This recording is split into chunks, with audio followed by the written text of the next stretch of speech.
नमस्कार दोस्तों, स्वागत है आप सभी का आपके अपने YouTube channel A1 educational hub के स्टडी प्लेटफॉर्म पर। दोस्तों, एसएससी जीडी का स्पेशल बैच चल रहा है। यहाँ स्पेशल मैथ की क्लास होती है। आज की क्लास 5th है, यानी क्लास 5th का मतलब है कक्षा 5 नहीं है। क्लास 5th का मतलब आज 5th डे है।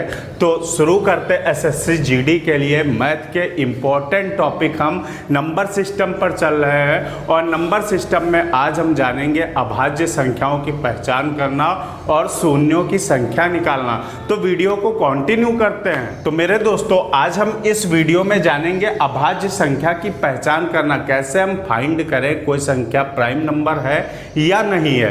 तो आज हम बेहतरीन तरीके से जानेंगे। मेरा टॉपिक है अभाज्य संख्या की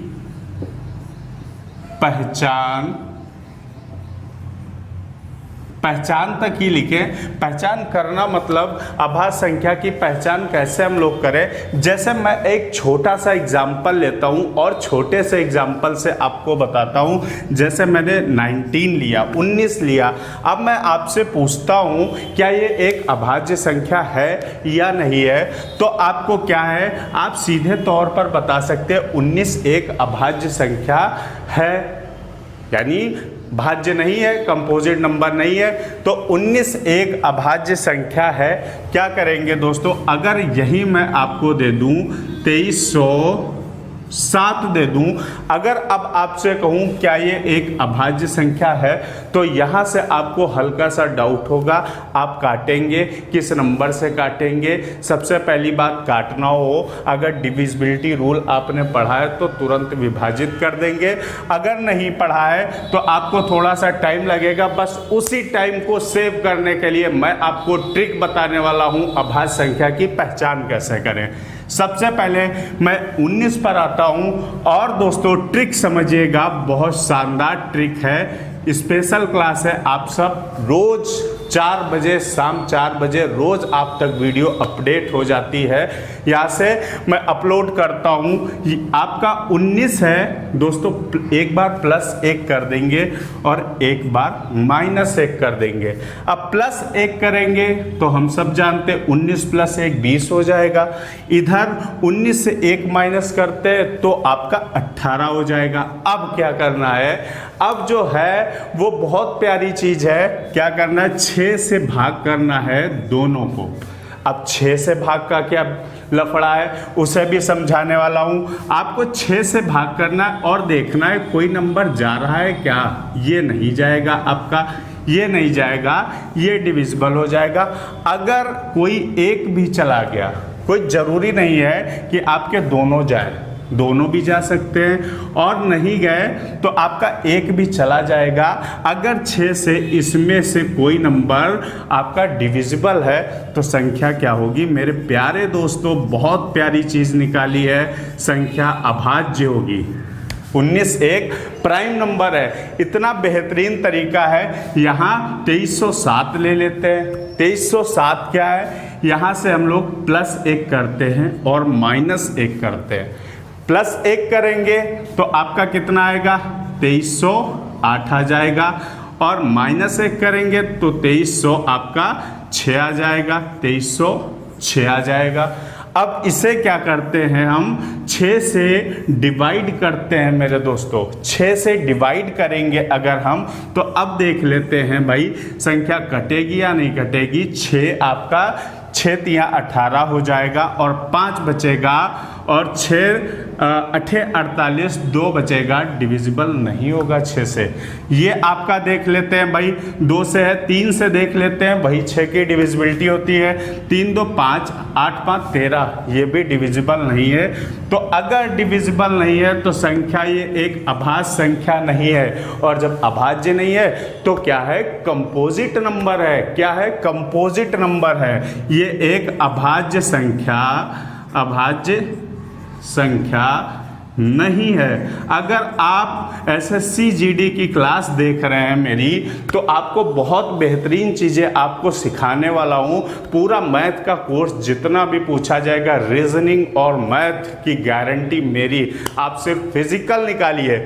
यहाँ से क्या है, आपको मैंने प्यारी प्यारी चीज़ सिखाई है, और 2 नंबर लेते हैं और करके देखते हैं। जैसे एक नंबर और ले लेते हैं, 1119 ले लेते हैं, या 1119 लिया। अब आपको चेक ये करना है संख्या अभाज्य है या आपकी अभाज्य नहीं है। चीज़ों में कंफ्यूज नहीं होना है। क्या करना है दोस्तों, पहले हम +1 कर देंगे और नीचे -1 कर देंगे। अब यहाँ से आपको कोई प्रॉब्लम नहीं होनी चाहिए। क्या है, 1119 में 1 जोड़ेंगे आपका 1120 हो जाएगा, और इधर घटाएंगे 1100 आपका 18 हो जाएगा। अब क्या करना है, बस 6 से डिवाइड करना आपको बचा है। अब आपका देखिए 2 से आपका डिविजिबल है, 3 से है, 8, 1 9, 1 10, 1 11, 3 से डिविजिबल नहीं होता है, तो ये संख्या आपकी डिविजिबल नहीं है 6 से।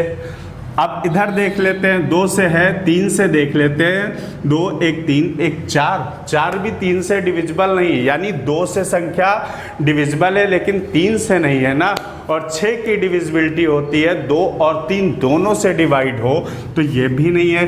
तो अगर दोनों नहीं है तो ये अभाज्य संख्या आपकी नहीं है, ये प्राइम नंबर नहीं है, अभाज्य संख्या नहीं है।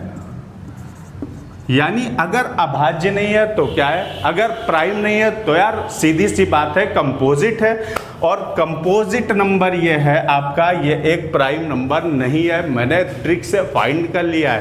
अब अगला एक और नंबर ले लेते हैं। जैसे मैंने लिया 15, 37 ले लिया।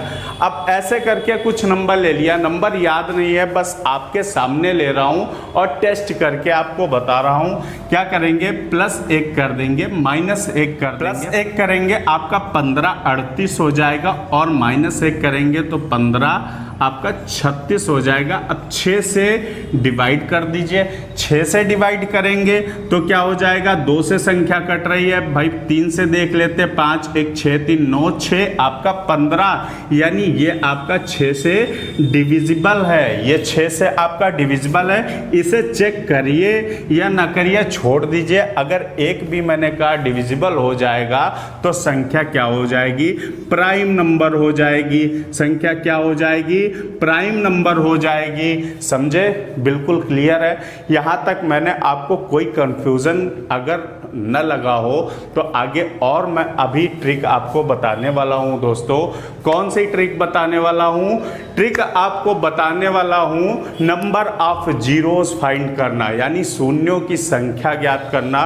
तो चलते हैं शून्यों की संख्या निकालना सीखेंगे। तो दोस्तों आज हम सीखेंगे इसी वीडियो में शून्यों की संख्या ज्ञात करना, शून्यों की संख्या निकालना, शून्यों की संख्या निकालना या ज्ञात करना हम सीखेंगे, यानी नंबर ऑफ जीरोस फाइंड करना सीखेंगे। क्या है, मैं पहला सवाल आपका सीधा सीधा लेता हूं, यहां से 1 × 2 × 3 × 4 × 5, और फिर आपका डैश डैश ऐसे चला जाएगा। कहाँ तक, 50 तक चला जाएगा। 50 तक इसके गुणनफल में शून्यों की संख्या, यहाँ पे लिख भी देता हूं कि गुणनफल में शून्यों की संख्या, बहुत अच्छे से पढ़ेंगे। शून्यों की संख्या आपको क्या करनी है, निकालनी है। शून्यों की संख्या निकालनी है आपको। अब क्या करेंगे दोस्तों, मैं एक कॉमन चीज आपको बता देता हूं। कोई सीरीज दी हुई हो, कोई भी सीरीज हो और उसमें नंबर ऑफ जीरोस फाइंड करने हो तो क्या करेंगे, पहले हम देखेंगे 2 और 5 सीरीज में होना बहुत ज़रूरी होता है। किसी भी सीरीज में शून्य के निर्माण के लिए, उसके बनने के लिए 2 और 5 का होना बहुत ज़रूरी होता है। भाई यहाँ अगर 5 ना होता तो इसमें शून्य बनते ही नहीं। अगर 5 ना होता, अगर 2 और 5 आपस में गुणा नहीं करेगा तो किसी भी संख्या के गुणा करने से कोई मतलब नहीं है। यानी अगर अब आप ये ना कहीं समझ लीजिए 2 है और 2 ना हो और 4 हो तब शून्य नहीं बनेंगे। तो यार 4 में भी तो 2 है। तो मैं इस चीज़ को नहीं बोल रहा हूँ कि समझिए, कॉमन सेंस वाली बात समझिए कि आप 2 इसमें 2 हो या आपका 4 हो, किसी भी सम संख्या से गुणा करना बहुत ज़रूरी है 5 का शून्य निर्माण के लिए। तो अब क्या करते हैं, अब इसमें आपको शून्यों की संख्या निकालनी है। 1 से आपका लगातार शुरू हुआ, 1 2 3 4 5 ऐसे करके 50 तक गुणनफल हुआ। तो 50 को पकड़ लीजिए और अब भाग का ऐसे करना है। अब हमेशा भाग दोस्तों 5 से करना है, 5 से डिवाइड करना है और 10 बार में जाएगा, हमेशा भागफल ही लिखना है। भागफल लिख लिया।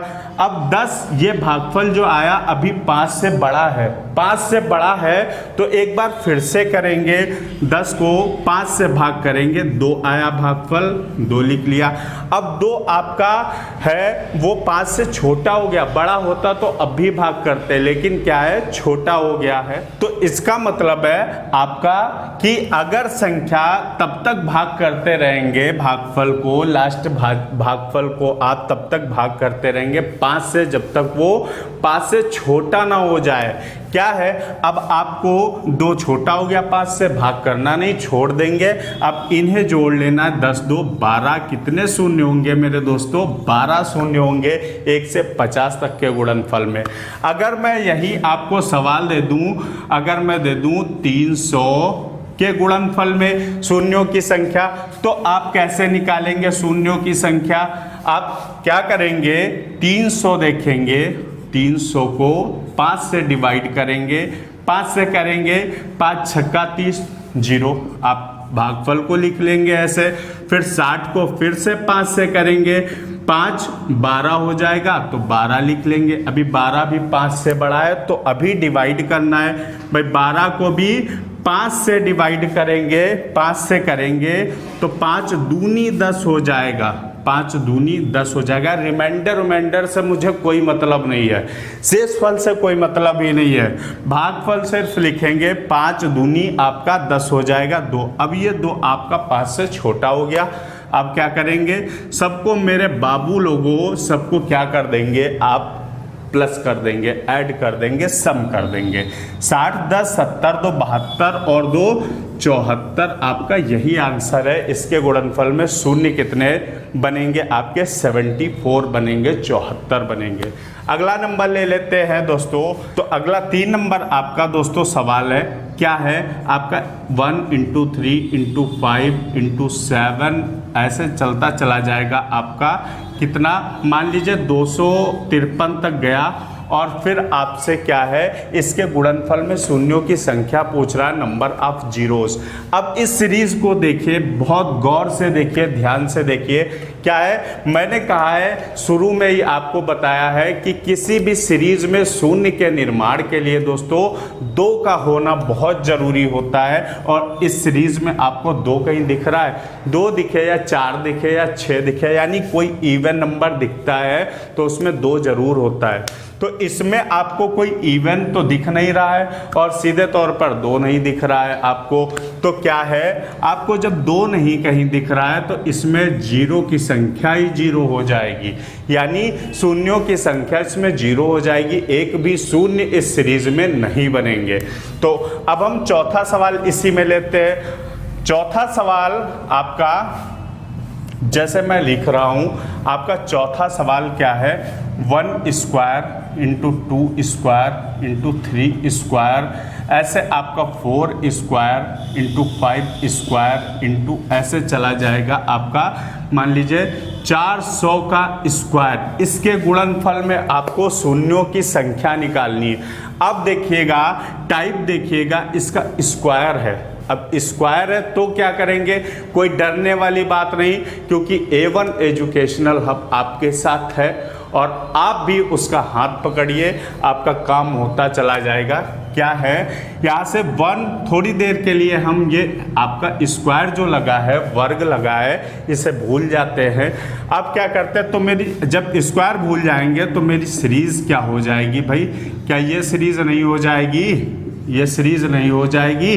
यहाँ से 4 और 5 आगे, 6 आगे, ऐसे चलता चला जाएगा आपका, ये सीरीज आपकी हो जाएगी, स्क्वायर यहाँ नहीं होगा, ये सीरीज आपकी हो गई। अब इसे तो मैं आपको सिंपल बता चुका हूँ, क्या बता चुका हूँ, 1 से शुरू हुई है और आपका लास्ट 400 है, तो पकड़िए 400 को और 5 से करिए डिवाइड, 5 8 40, 80 आया आपका भागफल। अब इस 80 को फिर से 5 से भाग करेंगे दोस्तों, 5 से भाग करेंगे तो 5 एकम 5 और आपका कितना बचा, 3, 5 छक्का 30, 16 हो जाएगा। अब 16 भी आपका 5 से डिवाइड हो रहा है, 5 3 15 हो जाएगा। मैंने कहा रिमाइंडर से आपको कोई मतलब ही नहीं है। अब 3 हो गया 5 से छोटा, तो अब डिवाइड नहीं करना है, तो अब क्या करना है, इन सबको जोड़ देना है। 80 10 90 6 96 और 3 आपका 99 हो गया, 99 हो गया। आंसर आने में जरा से नैनो सेकेंड है, क्या है 99 हो गया। अब जरा देखिए स्क्वायर था, स्क्वायर यानी 2 आपका, तो 2 से मल्टीप्लाई कर दीजिए, 99 की 2 से गुणा कीजिए तो आपका 198 हो जाएगा। यही आपके नंबर ऑफ जीरोस आपके सामने आ गए। तो अगर ऐसे कोई भी सवाल आए तो अब मुझे नहीं लगता कि आपको कोई डाउट होगा, कोई भी प्रॉब्लम होगी। विद इन सेकेंड सबसे तेज कर देंगे। नंबर 1 स्टडी चैनल से आप लर्निंग कर रहे हैं, आप चीज़ों को सीख रहे हैं। तो आपका 5 नंबर एक और सवाल क्यूब वाला बता देता हूँ, बहुत शानदार सवाल है। तो आपका अगला दोस्तों सवाल है, जैसे मैं ले लेता हूँ 1 क्यूब 2 क्यूब 3 क्यूब, ऐसी कोई भी सीरीज ले लेता हूँ, आगे तक जाएगी 4 5 तो होगा ही। जब सीरीज यहाँ से पैरेलल चली है, जैसे आपका 1 के बाद 1 क्रमागत चली है, तो आगे भी 4 5 होगा। क्लियर है। तो यहाँ से मैंने कहा कि 500 का क्यूब, 500 का क्यूब आपको इसके गुणनफल में शून्यों की संख्या यानी नंबर ऑफ जीरोस फाइंड करने हैं। कैसे फाइंड करेंगे भाई, 1 से सीरीज चली 1 2 3 4 ऐसे 500 तक गई है, यानी 500 तक गई है। थोड़ी देर के लिए हम इस 3 को भूल जाते हैं, जो क्यूब लगा है इसे हम भूल जाते हैं। तो मेरी सीरीज क्या हो जाएगी मेरे प्यारे दोस्तों, यहाँ से सीरीज आपकी हो जाएगी 500। बहुत मेहनत लगती है इन सब चीज़ों में आपको बताने में, तो चैनल को सब्सक्राइब करके बेल आइकन प्रेस कर दीजिए आप अपनी इच्छा अनुसार अपनी स्टडी के लिए। तो क्या है, अगर आप बस मुझे इतना मिलता है, मुझे एक उत्साह मिल जाता है, काम करने की क्षमता बढ़ जाती है, एक एनर्जी पावर बूस्टर मिल जाता है। तो बस इसमें क्या करेंगे, इसमें अब इतना बना लिया है। अब मैंने आपको सिंपल तौर पर कहा सीरीज आपकी 1 2 3 स्टार्ट होके 500 तक गई है, तो 500 को पकड़िए और 5 से भाग कीजिए, 100 जाएगा, 100 लिख लेंगे यहाँ से। अब 100 को फिर से 5 से डिवाइड करेंगे तो 20 हो जाएगा, 20 लिख लीजिए। 20 को फिर से 5 से करेंगे 4 हो जाएगा, 4 लिख लीजिए। 4 5 से छोटा हो गया, अब डिवाइड नहीं होगा 4, क्या है अब इसे प्लस कर दीजिए, 100 120 और आपका 124 हो गया, 124 हो गया। अब पावर कितनी लगी थी उसे याद कर लीजिए, पावर 3 लगी थी, तो 3 से गुणा कर दीजिए, 124 की 3 से मल्टीप्लाई कर दीजिए, 3 चौक 12 का 2 हासिल 1, 3 दूनी 6 1 7 3 एकम 3। नंबर ऑफ जीरोस आपके सामने है 372। तो आज का ये वीडियो आपको कैसा लगा दोस्तों, आपने कुछ सीखा होगा वो कमेंट बॉक्स में बताइएगा, और कहाँ कहाँ से जुड़ते हैं आप लोग, कहाँ कहाँ मेरा वीडियो ये पहुँच गया है और कहाँ से आप हैं ये भी कमेंट बॉक्स में बताइएगा। तो अपना प्यार और समर्थन इसी तरीके से बनाए रहिए। एक दिन मिलियंस स्टूडेंट्स इस चैनल के माध्यम से पढ़ेंगे, ये मेरा सपना है। जब दशरथ मांझी जैसा व्यक्ति पहाड़ काट के रास्ता बना सकता है, स्टीव जॉब्स जैसा बेरोजगार युवा दुनिया की सबसे बड़ी टेक कंपनी बना सकता है एप्पल, और जब एक चाय बेचने वाला लड़का दुनिया के सबसे बड़े डेमोक्रेटिक कंट्री का प्राइम मिनिस्टर बन सकता है, तो ये कोई बहुत बड़ी बात नहीं हुई। तो अपना प्यार बस बनाए रहिए, क्योंकि आपके प्यार से ही यह संभव है। मिलते हैं मेरे प्यारे दोस्तों अगले वीडियो में। जय हिंद।